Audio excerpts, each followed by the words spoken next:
Good morning, everyone. Thanks to organizers for putting this session together, of course, and giving us a chance to talk about some of these ideas. This is joint work. I'm Prasanna Tambe from Penn. This is joint work with Lauren Hitt and Dan and Eric. Dan and Eric are also here in the on the table. So we're going to be talking about, we were talking yesterday at the end of the day quite a bit about some of the concentration in value that's been going on in firms within industry, about how firms that use algorithms and decisions might be different from other firms in the economy. We're interested in this paper at looking at some of the different factors, some of the different inputs these firms use, how they might look different from other firms that don't deploy AI as effectively. We're interested in particular in one particular input. We're giving it the name IT-related intangible capital. This is a notion that many of you have talked about in different forms over the years. So it should look familiar. My co-authors like the visual metaphor of the iceberg. The basic notion here is that when firms make investments in technology, they also make a number of related investments, complementary investments in reorganization related to incentives, related to the information decision-making structures of the firm, related to job design, and collectively, these kinds of changes in investment actually add a great deal of value and matter a lot. So we can begin to think about how the information structures of a firm at the frontier of the technological side of the economy might look different from an information pathway than an old economy firm. These are substantial, these investments that we're talking about, big in value. For an ERP system, for example, a firm might spend $10 million on hardware and software licenses and another $100 million or so on re-engineering. And this builds a type of capital inside the firm that should be similar in some ways to physical capital. It should increase the output capacity of the firm.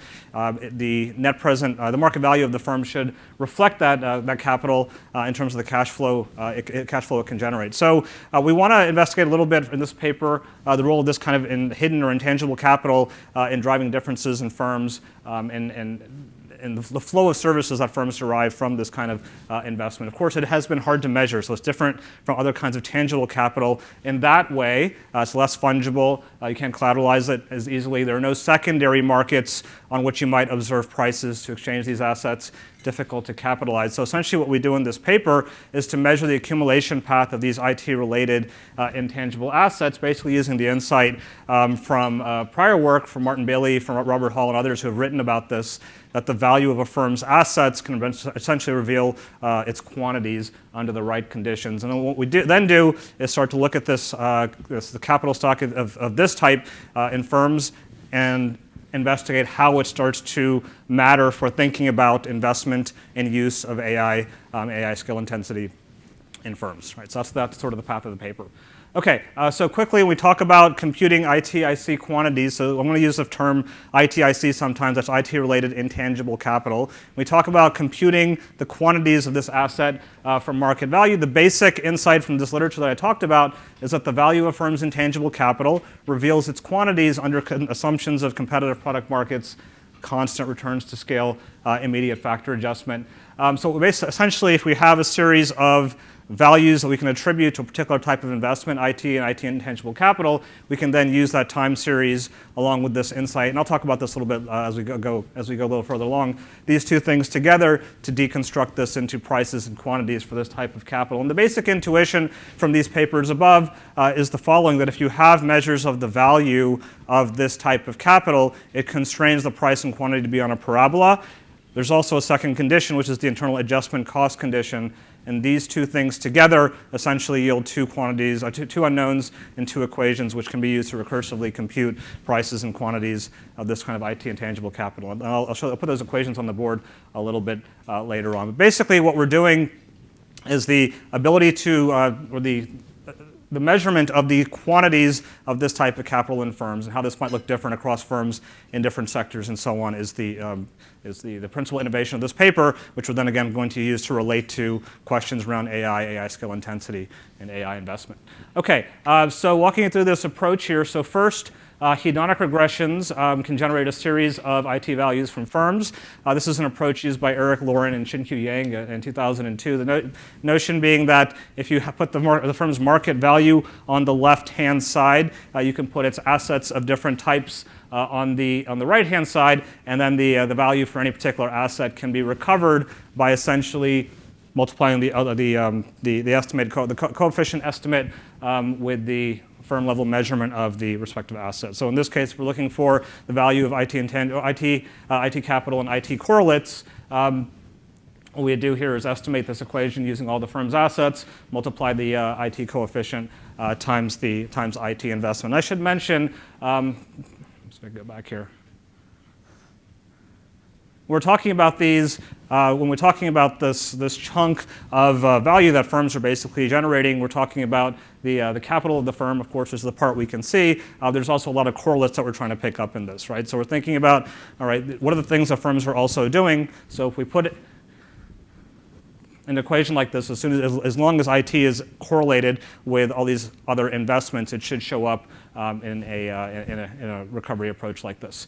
Now, we generally have pretty good data on the firm's market value and all the independent assets, but IT has been hard to measure. So one of the things we're going to do in this paper is we use measures of IT labor from LinkedIn to measure IT investments, and we'll use IT headcounts recovered from LinkedIn, convert those to dollars using BLS job titles times at the firm level the number of title counts. So just to make that a little bit more clear, you're all familiar at this point with LinkedIn and what they capture, but essentially you have movements into and out of firms. So for a given year, you can basically measure the number of technology workers it's hiring, or the number of technology workers that are leaving. You can think of this as archival data as you go back in time further. So for any given year, you can go back and look at the number of people entering the firm, the number of people who are leaving the firm, and if you limit that to workers with particular types of skills, like technology workers, you can develop a proxy measure for things like investment in technology or technology labor. Okay, so what we do is we use this data. This is collected through a partnership with LinkedIn through their economic graph research program, but we've also calibrated this with another online platform as well. And we basically use this data to create a proxy measure for IT investment using IT labor. We compute a time series of IT headcounts for a pretty large sample of US firms for about 3 decades or so. We've got two kinds of points here. I'm not going to talk in too much detail about them, but basically little red and blue points here, just showing that we can use 2 different data sources that basically produce very similar looking measures in terms of the dynamics of IT investment. All right, now let me just talk briefly about some of the trade-offs with this kind of a measurement approach for IT investment. So online professional network data, of course the sampling frame isn't nearly as well understood as maybe administrative agency data. There is some uneven sampling across firms, across industries, across regions, biases in some employee characteristics. LinkedIn, sites like that tend to favor job hoppers, tend to favor white-collar technical work. A lot of missing data on interesting characteristics, such as college or degree. So it turns out that if you went to an Ivy League college, you almost always put that on your profile. And if you went to a community college, you're less likely to put that on your profile. So there's interesting missing data problems as well. Potential falsification of some resume data. Some people are worried about this. I'm not quite as much, but certainly it's always a possibility since it is self-reported. The strengths of the data, which I think are substantial, are that in terms of many of these weaknesses, IT workers are one of the best populations to study. They're very well represented in the data. This is a key tool for them for professional networking, for job seeking, and so on. And so they tend to be very well represented in the data. In some regions of America, I think you're capturing something like upwards of 90% of the total IT labor force in that region. So it's a it's a good group to be studying with data like this. Of course, it combines information on occupations, skills, and employers. I also like the fact that it's arguably a better indicator than IT hardware for a lot of things we care about today. We think about the data science stack, how much of it's free, cloud compute, and so on. IT labor is really pretty good measure of what firms are actually spending on developing new IT capabilities. And then it also allows us, we're also going to get into the technical skills for some further investigation of things like technology class and vintage and so on. All right, so this enables construction of a pretty comprehensive and consistent firm-level time series. And what we do with that is essentially use that in the hedonic regression I mentioned before to generate a series of values for the firm's total IT inputs, including IT capital and IT intangible capital. I want to move quickly because I don't have that much time, but basically one takeaway from this is that the coefficient values on the IT input are much higher than the predicted value of 1, in part because they're reflecting the notion that there's all these other things which you're not measuring as well that are in there. That's part of what we're trying to recover here. It's also noteworthy that the sizes of these coefficient estimates are very similar to prior work that's used this kind of measurement approach to disentangle the value of IT intangible capital. Okay, and so what pops out of this is a series of IT values. These are all aggregate graphs, of course, but keep in mind that we have these at the firm level. So we're able to create firm-level panel measures of how value changes over time. Once we have this series of values, the second piece of the process here is to take this insight from Robert Hall and Martin Bailey, and I think Robert Solow, he was contributed to this line of thinking as well, which is that if you have the value of the firm's intangible capital, it constrains price and quantity, K is capital quantity, to be on a parabola. You also have an adjustment cost schedule for that capital, which also relates price and capital. And between the two of those, if you fix two parameters, your adjustment cost parameter and your initial levels of capital, this essentially generates two equations and two unknowns, which can be solved recursively to recover capital over time. That's what we basically try to do here. And what pops out of this is a couple of things. You get, on the left-hand side, left to right, you have prices of IT-related intangible capital over time. You see it popping up right around before the dot-com boom and settling down again. There's not as much evidence in recent years, although keep in mind this ends around 2015 or 16. So there's a few years between where we are now and then. A relatively steady rise in quantities, except for a short period after the dot-com bust. One thing I want to point out is that with this is basically comparing quantities of IT intangible capital stock and a physical capital stock, with the one in blue or green, the bottom one, is physical capital. The red is quantities of IT intangible capital. And what it basically is showing is by the end of the sample period, the quantities of IT intangible capital stock are about 25% or so of that of physical capital stock. I also want to mention that one of the restrictions for this sample was that there's no firm exit and no firm entry, which means that any firm in this sample had to have been around 30 years ago. So it doesn't include the Facebooks and the Ubers and the Googles and so on. So I think it's a relatively conservative sample for this particular type of measurement. All right, we can now move on to looking at how we have this firm level panel of quantities of IT intangible capital stock. We can now move on to relating it to AI. Before I do that, though, I do want to mention that, as you may have noticed, back here we talked about fixing these two parameters. And so the question is, how do you start to think about these parameter values and what they should be? This is a fair question. What we do here is take a similar approach to the one used by Robert Hall, which is essentially to show, pick some values that seem reasonable, but also show that it turns out that the way this series behaves is that it doesn't matter too much after the first few years. Basically, the impact of that parameter on the estimates kind of shakes out after a few years of computation. So we can adjust that adjustment cost and starting capital parameter, and this is sort of what it does to the quantity series. Okay, now we can now start to link this to AI investment using the LinkedIn skills. The LinkedIn skills, these are a little bit different data. These are the skills that are self-reported, self-posted by employees that tell you something about firms' hiring of workers that have this kind of skill. This is just a quick graph of the distribution over industries. There's a big bar here in information industries, professional services as well. Catherine, how am I doing? Like five minutes. Thank you. Okay. A couple of takeaways or a couple of points. So this is going back to the discussion yesterday a little bit, but the graph on the left illustrates IT intangible capital by market decile, where these striations basically represent by market value, the firm's market value. Essentially from top to bottom here we have the firm's 10% quintiles for market value, and basically shows, what's that? This deciles, right? Deciles for market value, and the line, the y-axis essentially is the quantities of ITIC. Basic Point being that a lot of this, what we're calling ITIC, ends up being concentrated in the top 10 to 15%, up to 10 to 20% or so of the economy by market value. This is a little bit confusing because the axes change, but what this is basically graphing is those AI skills by quantities of ITIC, not market value, but a similar point. So if you look across these striations here, in the higher deciles of ITIC is where you see most of these AI skills being located as well.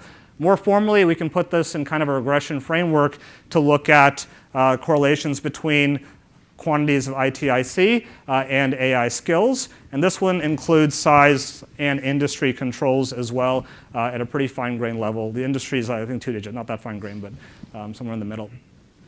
So the put price in here and a few others. There's also physical capital and a number of other control variables as well. A couple of takeaways here is that obviously there's correlations between ITIC capital or capital stock quantities and AI investment, but it's also interesting that the coefficients sort of rise as you go back a little bit in time, right? So if you go back a few years, there appear to be some time diseconomies in the sense that it helps to have had these kinds of investments happening a few years ago. And this, I think, relates to some of the conversation yesterday about maybe investments in data centers and distributed data systems and so on.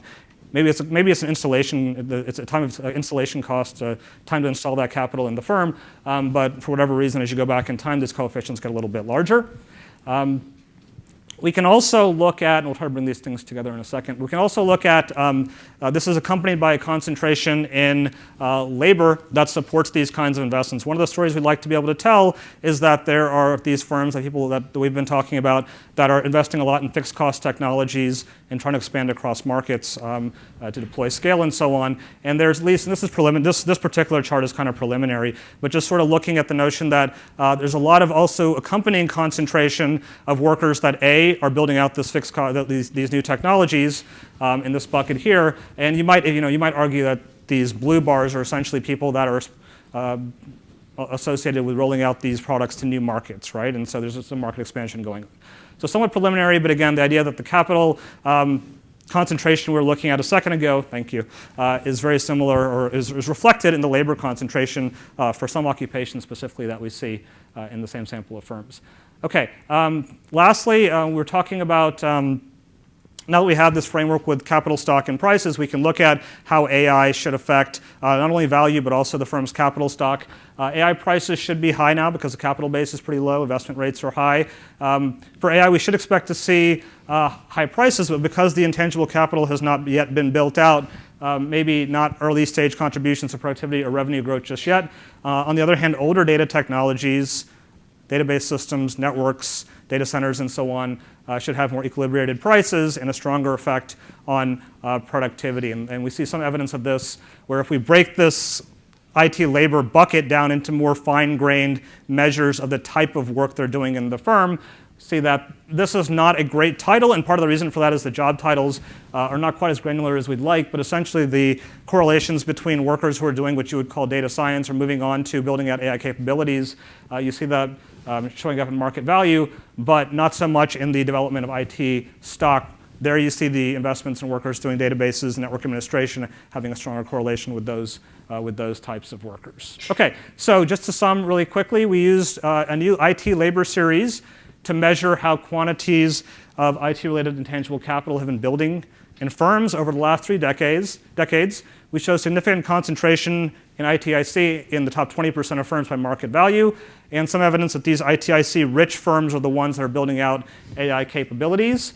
AI is correlated with market value. The intangible capital driving revenue appears yet to have been built. There is some preliminary evidence, which we're still working on, which is consistent with a progression of investments in intangible capital around networks, around data, and so on, that might lead to supporting modern AI investments. So thank you very much.